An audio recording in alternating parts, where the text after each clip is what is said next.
The year was 2347, and humanity had only been part of the Galactic Coalition for 12 short years. Danny Marsh pressed his face against the cold viewport glass and watched the massive space station grow larger with every passing second. He was 17 years old, and this was his first time leaving Earth. His heart pounded with excitement, and his hands trembled slightly as he gripped the metal railing. Nexus Station was unlike anything Danny had ever seen in his life. It was not just a station, but an entire constructed world floating in the empty void between 3 different star systems. The structure stretched for hundreds of miles in every direction, and lights twinkled across its surface like a million tiny stars. Ships of every shape and size moved around it like insects buzzing around a hive. Some were sleek and metallic, while others looked organic and alive. Danny could not believe his eyes. "Everyone gather around," called Instructor Lisa Brennan in her sharp, commanding voice. She was a woman in her mid-40s with short gray hair and stern brown eyes that seemed to notice everything. She had served in the United Earth Space Fleet for 20 years before becoming an instructor at the Academy, and she ran her field trips like military operations. The 30 cadets in Danny's group shuffled together in the observation deck of the transport vessel Horizon. They wore their blue Academy uniforms, and most of them looked just as nervous and excited as Danny felt. These were first-year students, and for many of them this trip to Nexus Station was their first real contact with alien life. "Listen carefully, because I will only say this once," Instructor Brennan continued. "Nexus Station is home to representatives from over 40 different spacefaring species. Some of them look nothing like us. Some of them communicate in ways we cannot understand. Some of them have customs that might seem strange or even offensive to human sensibilities. Your job today is simple. Observe, learn, and above all else, do not cause an interstellar incident. Is that understood?" "Yes, Instructor Brennan," the cadets responded in unison. Danny felt someone nudge his elbow and turned to see his best friend Kevin Park grinning at him. Kevin was a tall, thin boy with messy black hair and an easy smile. He and Danny had been roommates since the first day of the Academy, and they had become close friends almost immediately. "Can you believe we are actually here?" Kevin whispered. "My older brother told me stories about this place, but I never thought I would actually see it with my own eyes." "It is incredible," Danny whispered back. "I have been reading about the Coalition since I was a little kid, and now we are actually going to walk through Nexus Station." On Danny's other side stood Amy Lou, a short girl with glasses and long black hair that she kept tied in a neat braid. Amy was the smartest person in their class, and she had memorized every diplomatic briefing and cultural guide available. She was already looking at her datapad and scrolling through information. According to the latest census, there are currently representatives from 43 species living permanently on Nexus Station, Amy said quietly. The most common are the Valaxians, who are the tall blue humanoids with 4 arms. Then there are the Kryn, who look like large insects, but are actually quite friendly. The Tarathians are the big reptilian warriors, and they have a reputation for being aggressive but honorable. Danny listened with interest, but his attention was drawn to something else. Through the viewport, he could see a docking bay on the far side of the station. A ship was berthed there that looked completely different from all the others. It was massive and organic looking, covered in scales that shimmered between black and deep purple. The ship almost looked alive, like some great sleeping beast. "What is that?" Danny asked, pointing at the strange vessel. Amy followed his gaze and her eyes widened. "That is a Dracoth ship," she said in a hushed voice. "I read about them, but I never expected to actually see one.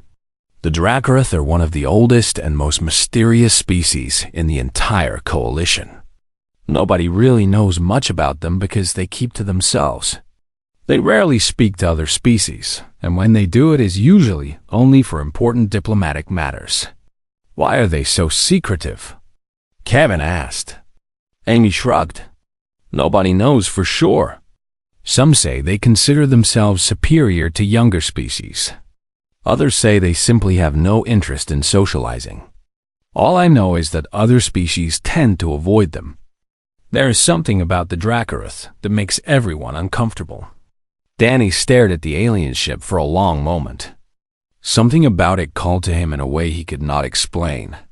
It was beautiful in a terrifying sort of way, like a thunderstorm or a great predator. He felt a strange pull in his chest, almost like curiosity mixed with something deeper. The transport vessel shuddered slightly as it began its docking sequence. Instructor Brennan clapped her hands to get everyone's attention. We will be disembarking in 10 minutes. Remember to stay with the group at all times. We will be visiting the Coalition archives, observing a session of the Interspecies Council, touring the Cultural Exchange Museum, and ending our trip at the Nexus Botanical Preserve. If anyone gets separated from the group, use your communicator to contact me immediately. Any questions? No one raised their hand. Good. Now check your belongings and make sure you have everything you need. Danny reached down and picked up the brown paper bag sitting at his feet. His mother had insisted on packing him a lunch, even though the academy provided rations for field trips. Inside the bag were 2 peanut butter sandwiches, a red apple, and 3 homemade oatmeal cookies. His mother had written a small note on the bag that said, "Have fun and be brave," with a little heart drawn next to the words. Kevin laughed when he saw the bag. Did your mom really pack you a lunch? We are going to one of the most advanced space stations in the galaxy, and you brought peanut butter sandwiches. Danny smiled and tucked the bag under his arm. My mom said that no matter where you go in the universe, a good lunch from home will always make you feel better. Besides, these are her special oatmeal cookies. They are the best in the whole world. Your mom sounds really nice, Amy said warmly. She is, Danny agreed. She wanted to be here to see me off, but she could not get time away from work. She is a nurse at the hospital back home in Ohio, and they are always short-staffed. The transport vessel completed its docking procedure, and the cadets lined up near the airlock. Danny's heart was beating so fast he thought it might burst right out of his chest. In just a few moments, he would step onto an alien space station and walk among beings from dozens of different worlds. It was everything he had ever dreamed of since he was a small child looking up at the stars. The airlock doors opened with a hiss, and the smell of recycled air mixed with something strange and alien washed over the group. Instructor Brennan led the way, and the cadets followed in a neat line. Danny took a deep breath, clutched his lunch bag tightly, and stepped forward into the unknown. He had no idea that this day would change his life forever. He had no idea that the simple brown bag in his hands would reshape the future of human-alien relations.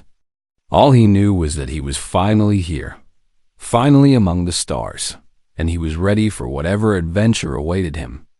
The doors closed behind him, and Danny Marsh took his first steps into a much larger universe. The tour of Nexus Station was everything Danny had hoped it would be and more. The Coalition archives contained records of thousands of years of galactic history stored in crystal memory cores that glowed with soft blue light. A Valaxian librarian, with 4 arms and gentle eyes, showed them ancient texts written in languages that had been dead for centuries. Danny could have spent the entire day there, but the group had to move on. The Interspecies Council chamber was massive.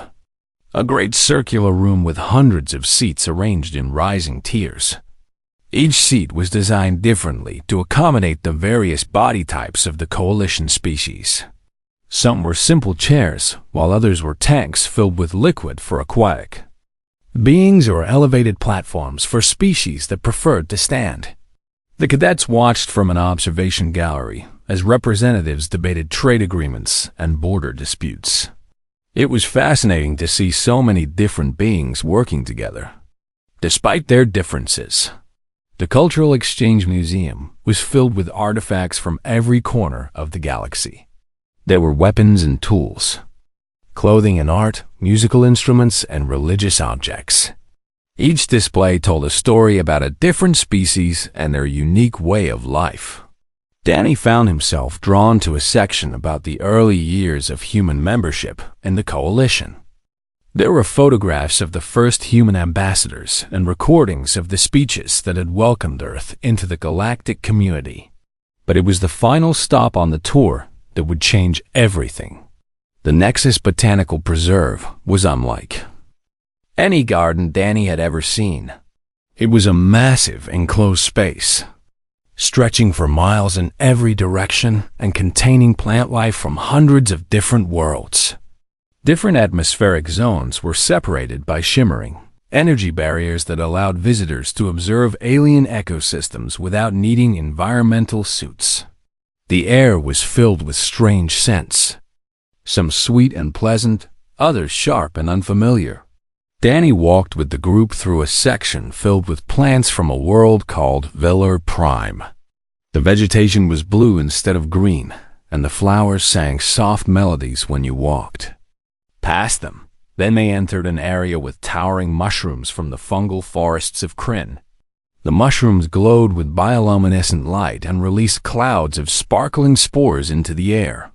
Instructor Brennan led the group toward a large clearing where they were supposed to gather for a brief rest period. But Danny found himself distracted by a strange flower growing near a side path. It was unlike anything else in the preserve.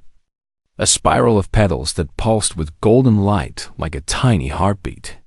He stepped closer to examine it, and then took another step and then another. Before he realized what was happening, Danny had wandered away from the main path.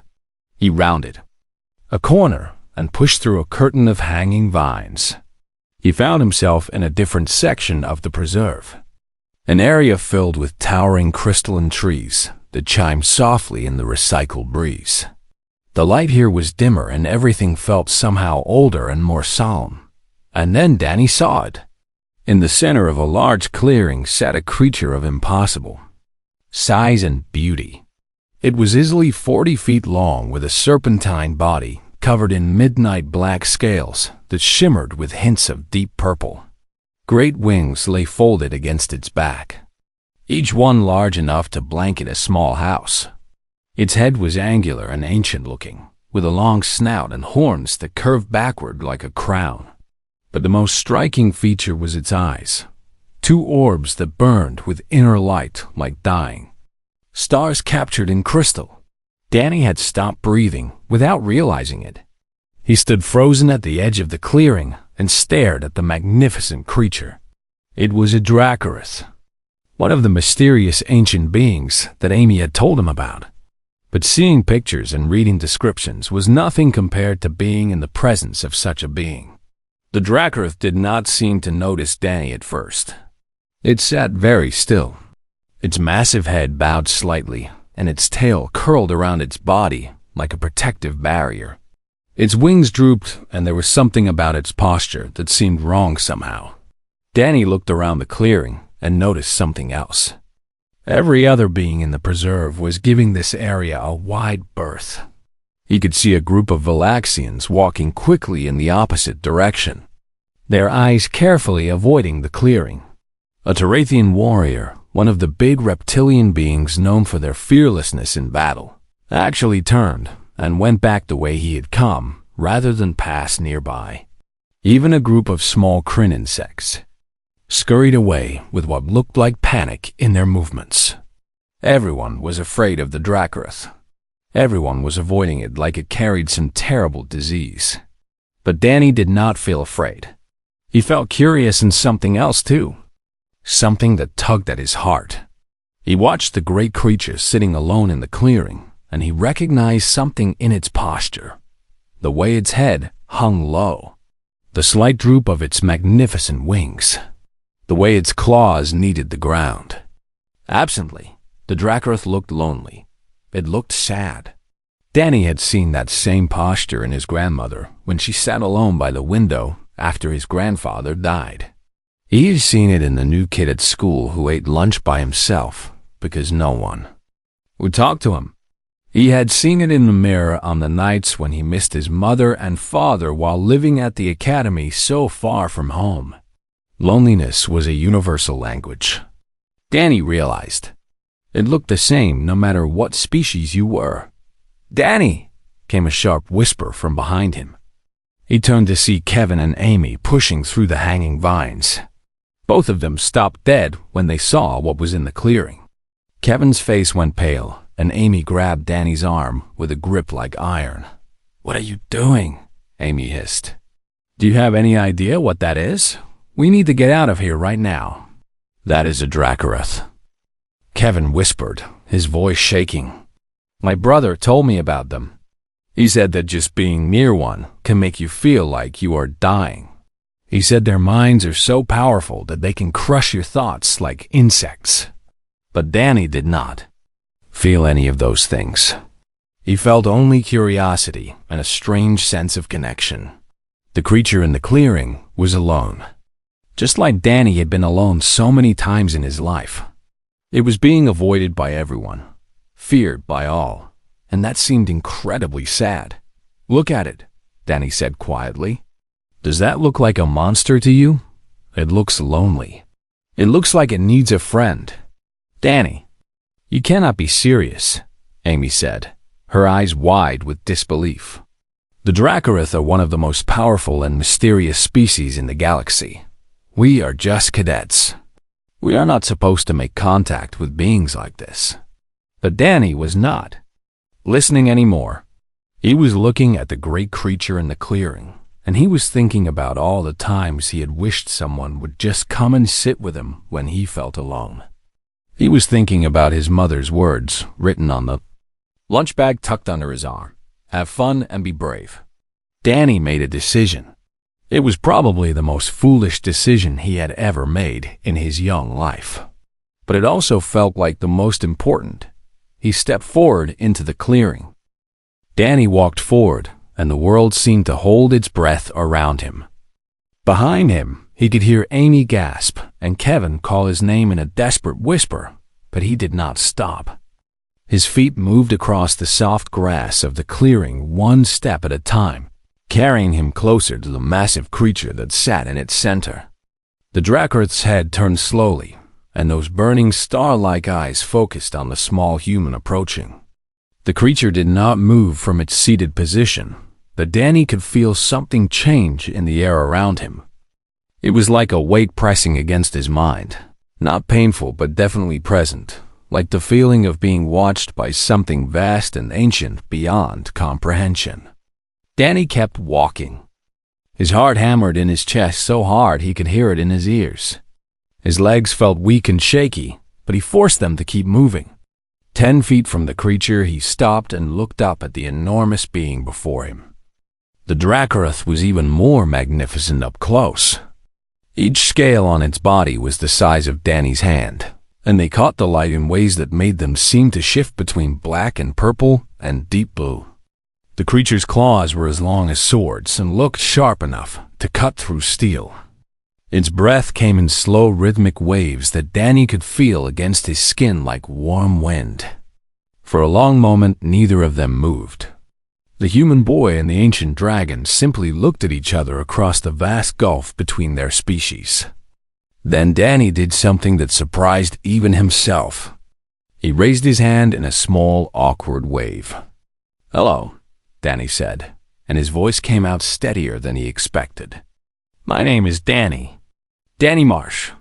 I noticed you were sitting here all by yourself, and I thought maybe you might like some company." The Dracorath did not respond. Its great eyes simply continued to study the small creature standing before it. Danny could not read any expression on its alien face, but he did not sense hostility either.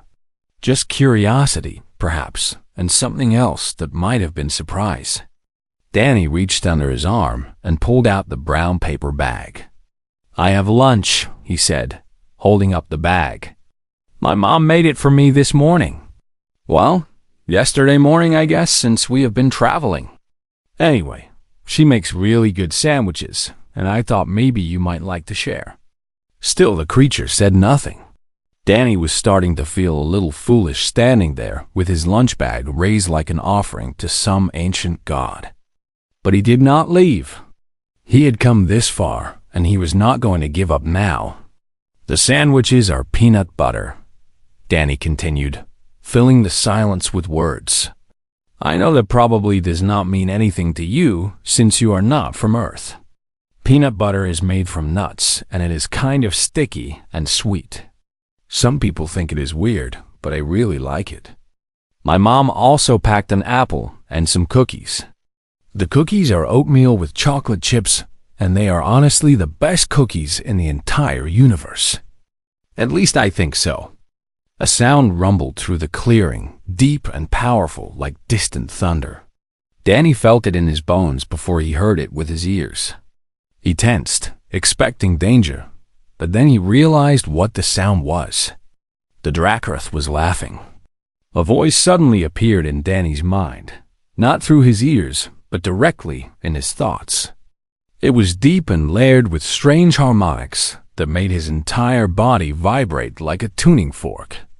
The sensation was overwhelming for a moment, but then it settled into something almost comfortable, like a warm blanket wrapped around his consciousness. "You are either very brave or very foolish, young one," the voice said. "No being has approached me willingly in over 300 years. They see me and they run.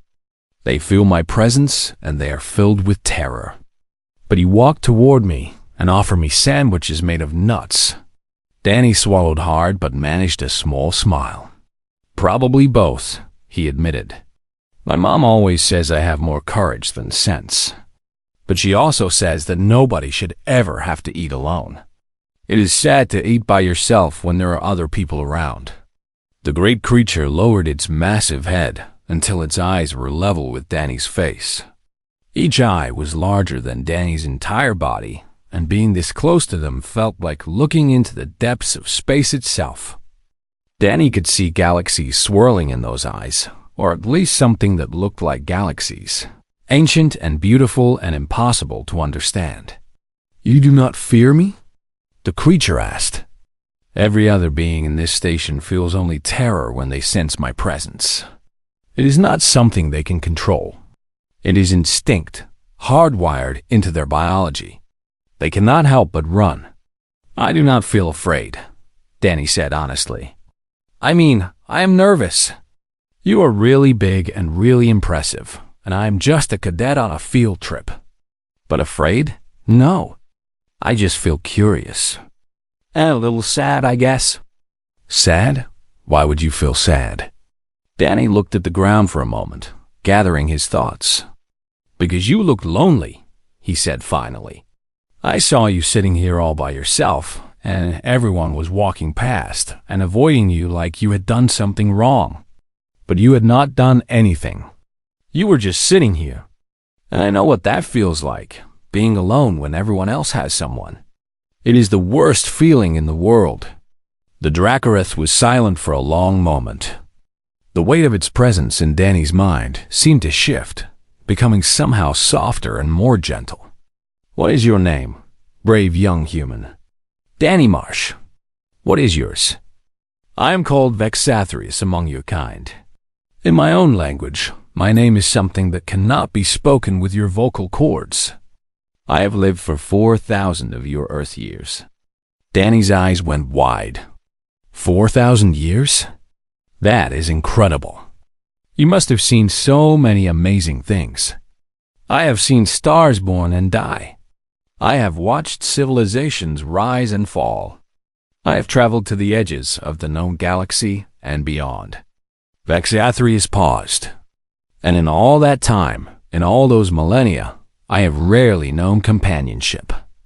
My people are few and scattered, and other species cannot bear our presence." Danny opened his paper bag and pulled out one of the peanut butter sandwiches. He took a bite to show that it was safe, and then held out the other half toward the massive creature. "Well, today you have a friend," Danny said. even if it is just for lunch. Would you like to try a peanut butter sandwich? Vexathrius stared at the tiny offering held in the human's small hands. The sandwich was barely bigger than one of the dragon's scales, but the gesture behind it was enormous beyond measure. The corners of the great creature's mouth curved upward in what could only be described as a smile. "I believe I would," Vexathrius said. And with that, the most unlikely friendship in the history of the Galactic Coalition began with a peanut butter sandwich shared in a garden between worlds. The news spread across Nexus Station like wildfire in a dry forest. Within minutes of Danny sitting down in the clearing, alarms were sounding in the Coalition security headquarters. Officers of a dozen different species scrambled to respond to reports of a human child making contact with a Dracorath. Diplomatic channels exploded with frantic communications as officials tried to figure out what was happening and whether an interstellar crisis was about to unfold.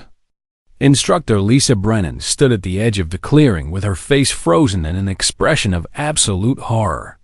Two Coalition security officers flanked her, a tall Valaxian with 4 trembling arms and a Terathian warrior whose hand rested on his weapon. None of them dared to enter the clearing. None of them could bring themselves to get any closer to the massive creature within. But the scene before them was not what they expected. Instead of violence or danger, they saw a 17-year-old human boy sitting cross-legged in the grass, sharing sandwiches and cookies with an ancient dragon. The boy was laughing at something the creature had said, and the creature seemed to be enjoying the conversation just as much. Kevin and Amy had retreated to the edge of the clearing, where they watched with wide eyes and open mouths. Amy was furiously recording everything on her datapad, convinced that she was witnessing a historic moment. Kevin just kept shaking his head and muttering about how his friend had completely lost his mind. Danny was unaware of the chaos happening around him. He was too absorbed in his conversation with Vexathrius to notice anything else. The ancient dragon had accepted his offering of food with surprising gentleness, using the very tip of one massive claw to take the sandwich without crushing it. The sight of this enormous, terrifying creature delicately eating a peanut butter sandwich was something Danny knew he would never forget.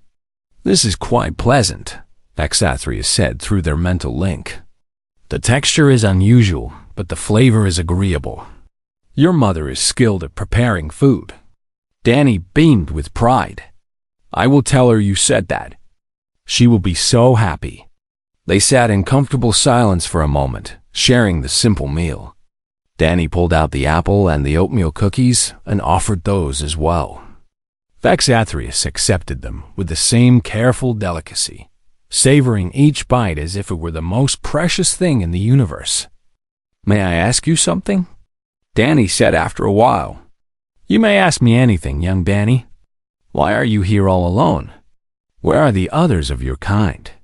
And why does everyone seem so afraid of you?" Vexathrius was quiet for a long moment.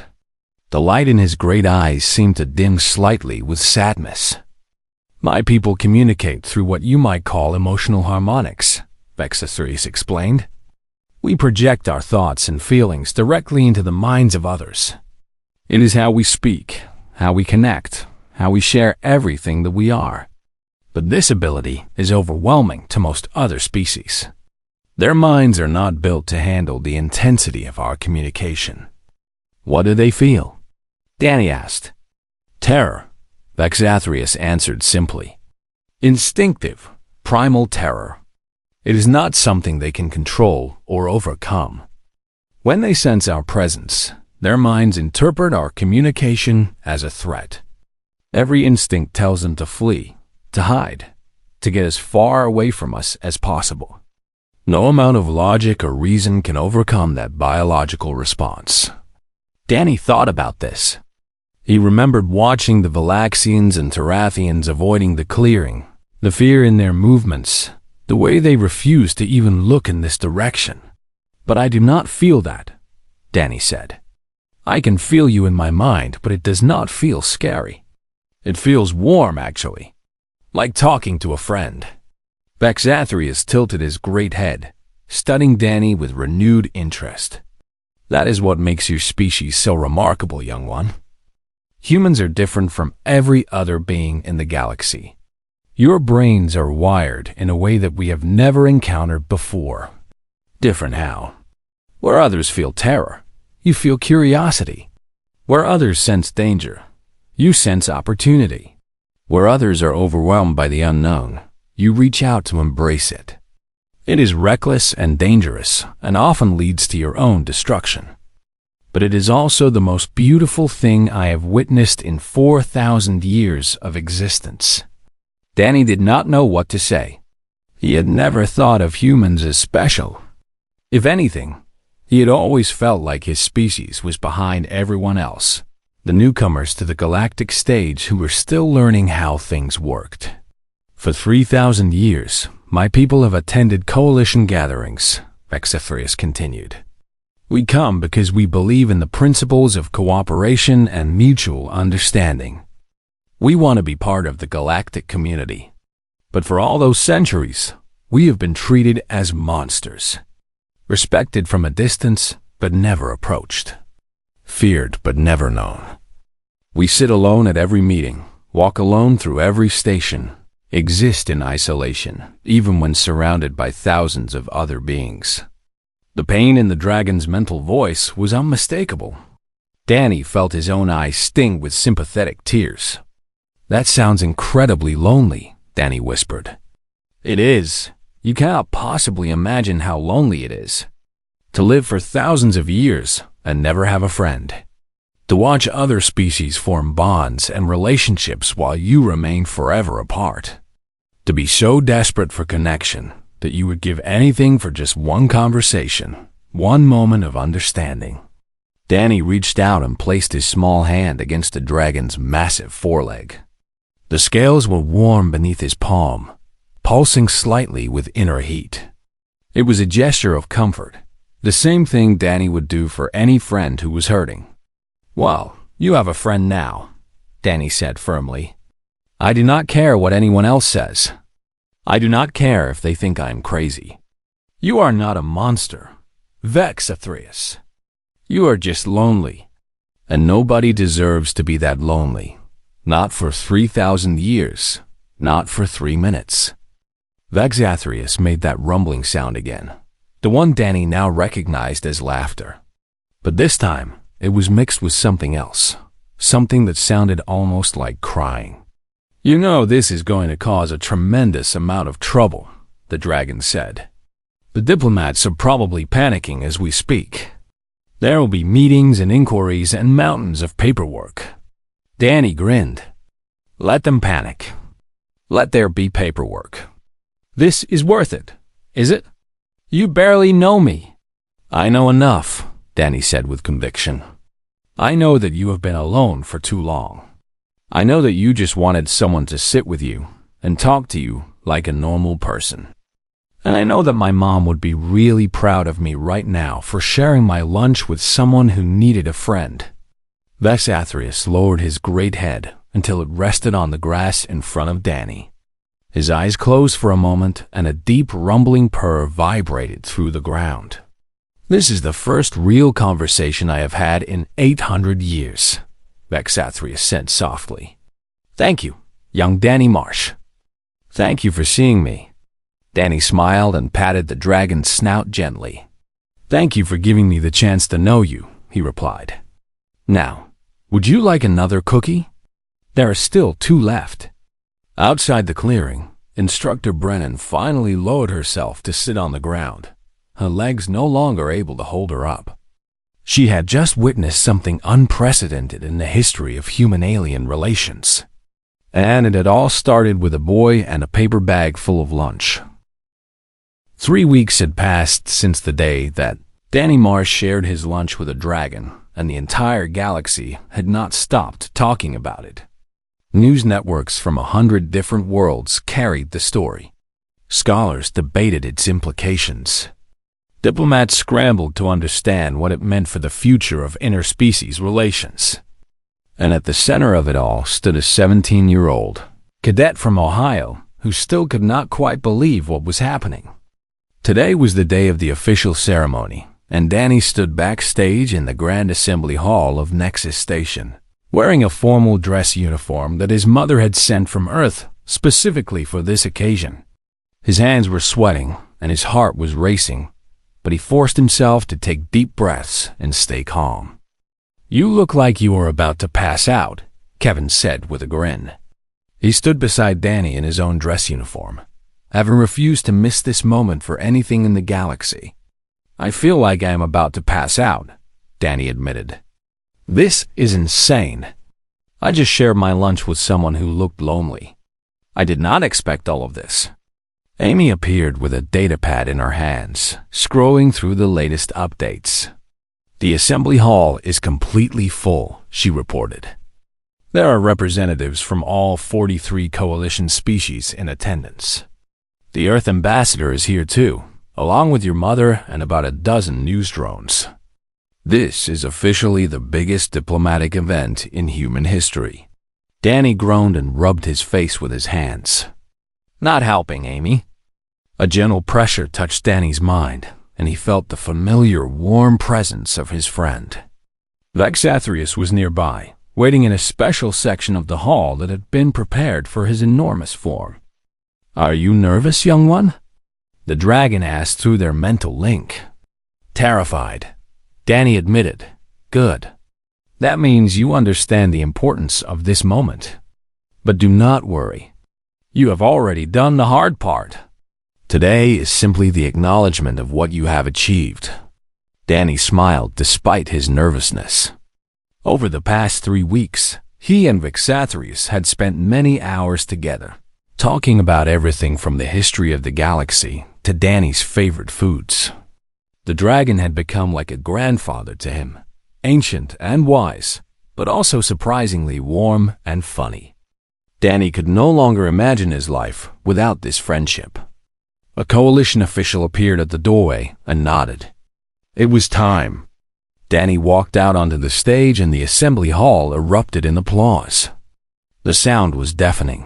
Thousands of beings clapping and cheering and making whatever sounds their species used to express approval.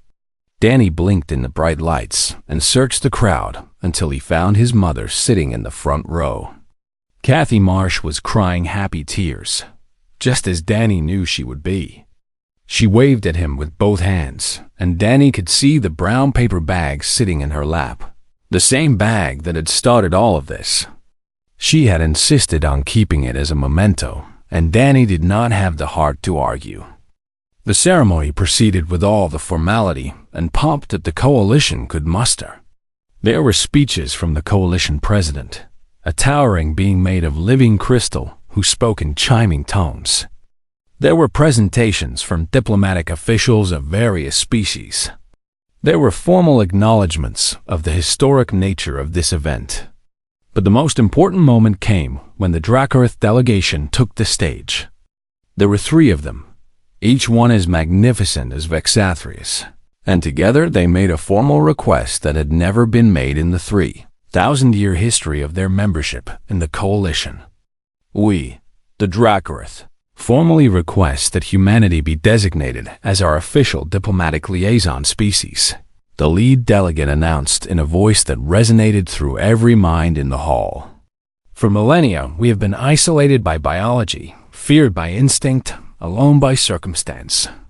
But this young human has shown us that connection is possible. His species can hear our voices without terror. They can see us without running. They can know us as we truly are." The hall fell silent as the weight of this request sank in. The Dracoearth were one of the oldest and most powerful species in the coalition. Their technology was centuries ahead of anyone else. Their knowledge of the galaxy was unparalleled, and they were asking humanity, the youngest and newest member of the coalition, to be their voice to the rest of the galaxy. The vote was unanimous.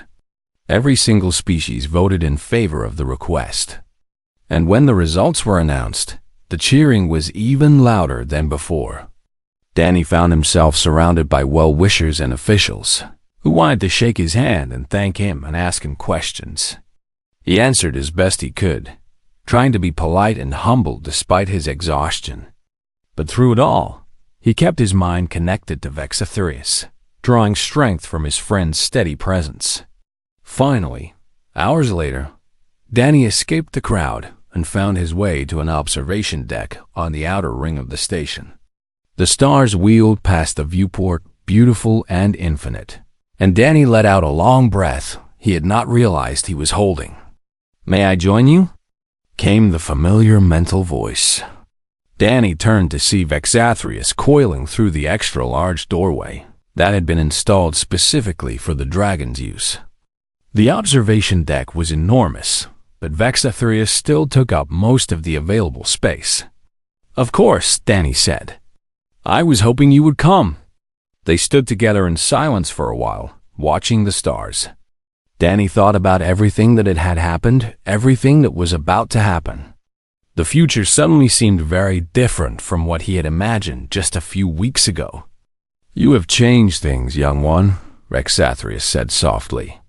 "My people owe you a debt that cannot be measured. For the first time in 3,000 years, we have hoped for real connection.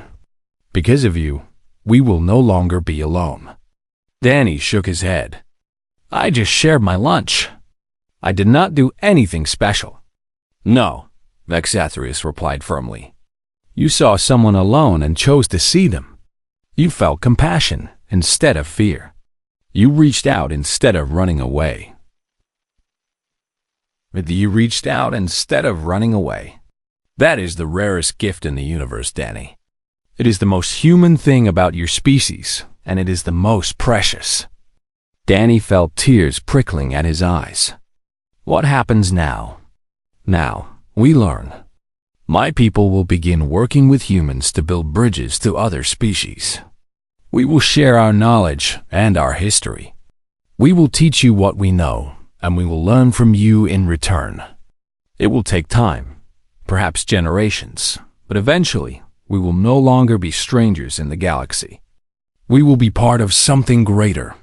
The dragon turned his great head to look directly at Danny. And you, young Danny Marsh, will be remembered as the one who made it all possible. Not because you were special or powerful or important, but because you were kind. Because you saw a lonely creature and decided to share your lunch. Danny laughed, wiping his eyes. My mom is going to be so happy. She always said that kindness could change the world. I guess she was right. She was very right. You must thank her for me. I will. They stood together for a long time, the human boy and the ancient dragon, watching the stars wheel past. Somewhere out in that vast cosmos, other ancient species waited. Beings too strange, too powerful, too different for anyone to approach.